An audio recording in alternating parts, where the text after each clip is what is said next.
22 days.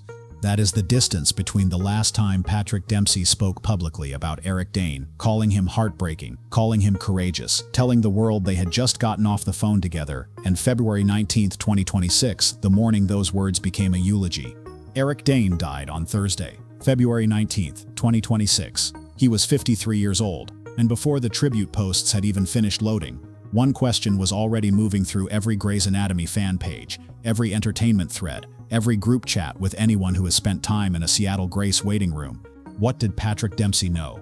This video is not just about the death. You already know about the death. It is not just about the legacy, because you know that too. This video is about the friendship that lived entirely off camera. The phone calls nobody recorded. The text messages nobody published. The reunion that ALS made impossible. The casting attempt for Dempsey's new Fox series Memory of a Killer that never happened. And the silence from one man who 22 days earlier had plenty to say.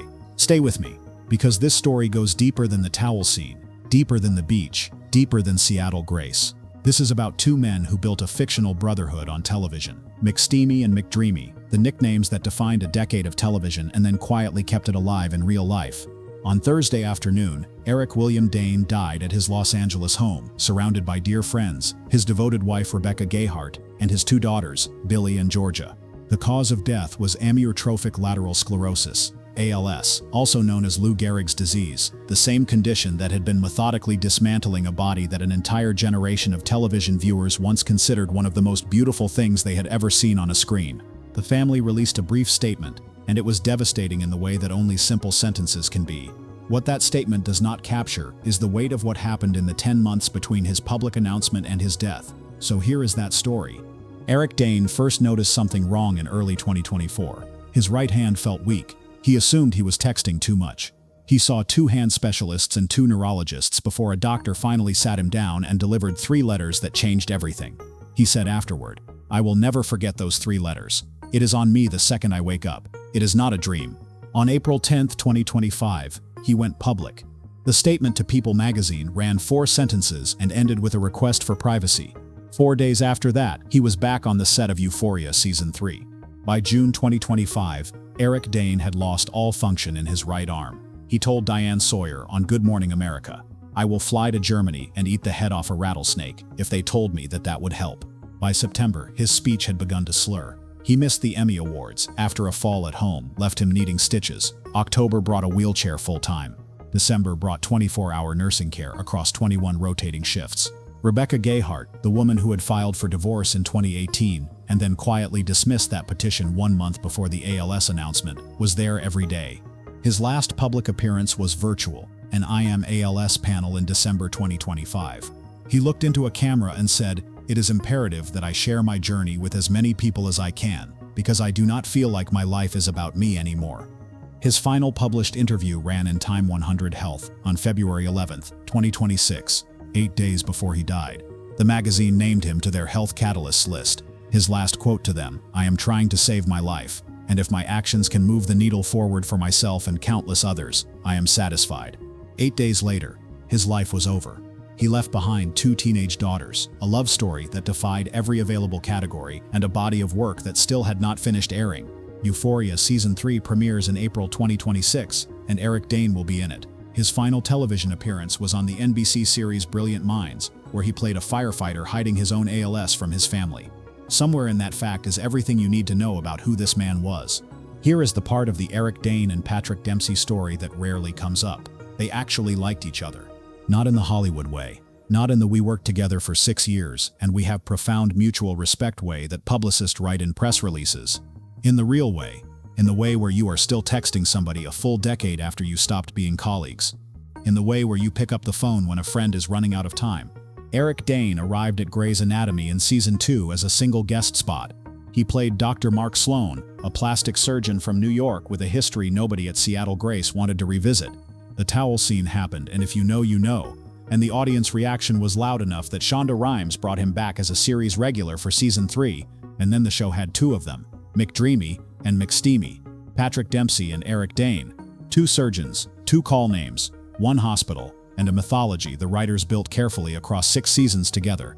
The backstory Shonda gave them was not random. Mark Sloan and Derek Shepard grew up together. Mark was taken in by Derek's mother, They attended Columbia Medical School side by side. Mark stood as Derek's best man. And then Mark slept with Addison, Derek's wife, and destroyed all of it. Derek moved to Seattle, built a new life, and then Mark showed up at his hospital. Slowly, painfully, they rebuilt something that looked like brotherhood. 6 years of that story, on screen. And chemistry like that does not come from acting alone. In April 2020, during the pandemic lockdown, Eric Dane posted a photo on Instagram. He and Patrick Dempsey, standing apart from each other, with a caption that read, "Blurry pic of how to hang out 6 feet apart." Track what that tells you. In 2020, Dane had been off Grey's for 8 years, Dempsey for 5. Both were gone from that set. Both moved on, neither contractually obligated to spend a single hour together. And they were still hanging out. Not for a press tour, not for a network announcement, just two guys in a pandemic, choosing to be in each other's orbit. That photo did not get much attention in 2020. It is getting it now. Because 22 days before Eric Dane died, Patrick Dempsey sat down with Parade magazine to talk about his new Fox series, Memory of a Killer. The reporter asked about Eric Dane. What Dempsey said was not a press answer. It was what a man says when he is watching a friend run out of time. The Parade interview, published January 28, 2026. Dempsey was promoting his show. Someone asked about Eric Dane. He said, "I spoke to him a few weeks ago. I have been texting with him. Not I heard about his diagnosis. Not I wish him all the best. Active verbs, present tense. I spoke to him. I have been texting with him." This was not a man managing his image around a difficult topic. This was a man telling a reporter he was still in his friend's life and not worried at all about how that sounded. Then he said something that stopped the story cold. Dempsey revealed they had been trying to cast Eric Dane in Memory of a Killer. He wanted to work with him. He wanted to put McSteamy and McDreamy back in the same frame, not on Grey's Anatomy, not in some nostalgia special, but on his own show, because he wanted his friend there. Sit with that sentence. At some point, the two of them had a conversation, by phone, by text, through whatever channel they used. Patrick said, "I want you on my show." Eric said yes, or close enough to yes that the plan was real, that people were working on it. And then ALS took the plan away. Dempsey continued, "I think he has been incredibly courageous in the face of this horrible disease. He is such a wonderful human being. He has such a great sense of humor, and he is so intelligent. I have always enjoyed working and being around Eric." And then, "It is heartbreaking. It really is. For him and for his family. You feel for them when you see this terrible disease and how quickly it attacks the body." That interview ran January 28th. Eric Dane died February 19th, 22 days.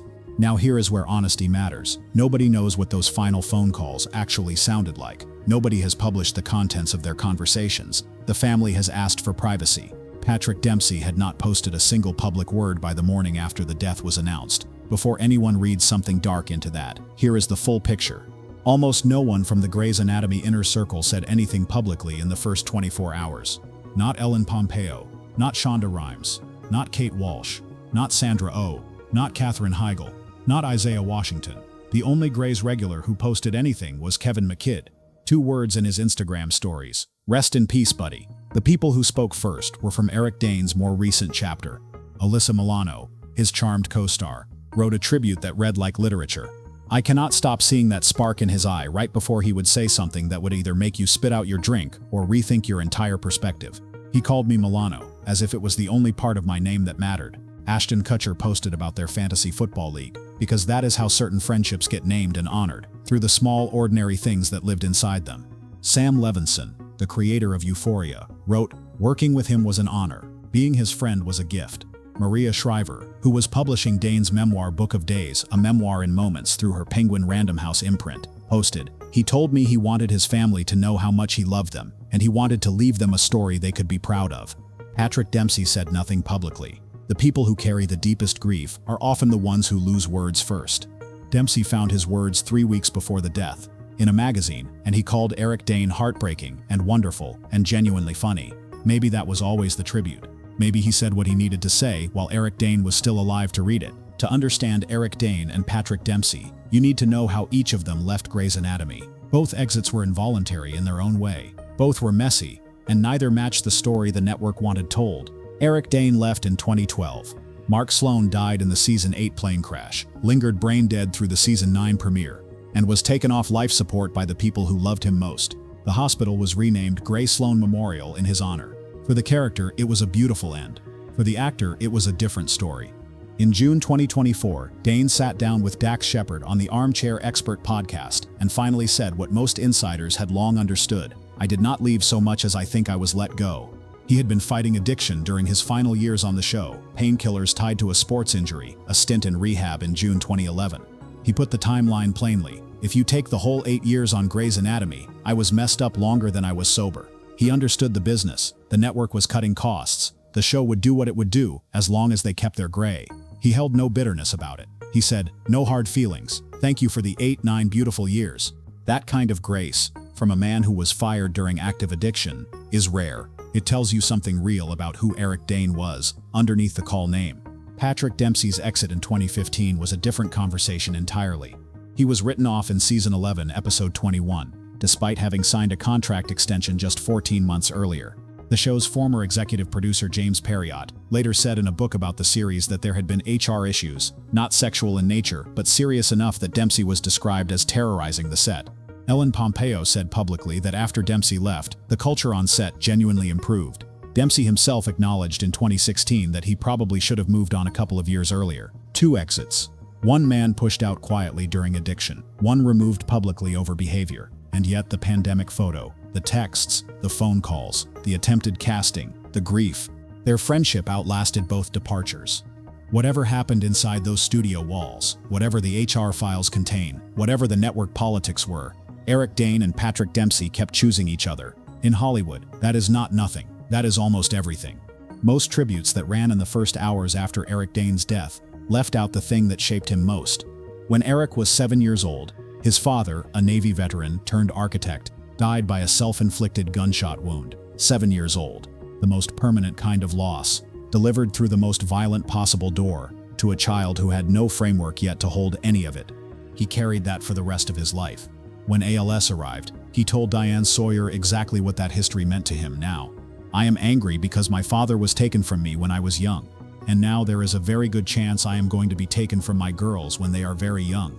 His daughters, Billy and Georgia, were 15 and 14 when he died, roughly the same ages. Eric Dane was when he started to understand what growing up fatherless actually meant. The cruelty of that symmetry is almost impossible to absorb. What Eric Dane did with that cruelty was not what most people would do. He did not close the curtains and wait. He testified before Congress. He stood at a Health and Human Services news conference. He set a $1 billion fundraising target for ALS research and joined the board of Target ALS. He got himself into a wheelchair, onto the set of a television series called Brilliant Minds, played a firefighter hiding his own ALS from his family, and when the crew wrapped his scenes, they gave him a 10-minute standing ovation. At an I Am ALS panel in December 2025, Dane said, "I have no reason to be in a good spirit on any given day. I do not think anybody would blame me if I went upstairs, crawled under the sheets and spent the next 2 weeks crying, and I was a little bit pleasantly surprised when I realized I was not built like that." He was not built like that. Ellen Pompeo sent him a text the moment she heard about the diagnosis.